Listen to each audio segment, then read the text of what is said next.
खूप लहान होते यार. म्हणूनच ना सर आम्हाला हेच तर जाणून घ्यायचं आहे की आम्ही लहान असताना तुमची नाटकं पाहिलेली आहे. पहिलं मला जे आठवते ते नाटक कट्यार काळजात घुसली, कट्यार काळ. वसंतराव देशपांडेंचं. वा वा.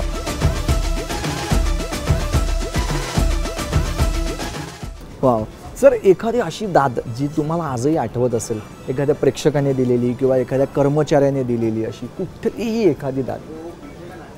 असं तर शेकडो लाखो असतील, पण त्यातली एखादी आठवणारी. नाही, बऱ्याच वेळा काय होतं माहिती का, बऱ्याच वेळा काय होतं की रसिक प्रेक्षक इतके भारावून गेलेले असतात ना, तर जेव्हा माझं ते आम्ही सारे खवय्ये चालू होतं त्यावेळी प्रत्येक प्रयोगाला काही ना काहीतरी मला खायला यायचं. तुम्ही काल हे बनवलं तर आम्ही करून बघितले, बघा तुम्हाला कसं वाटतं वगैरे. लगेच टेस्टिंग बघितलं. वा वा, कमाल कमाल.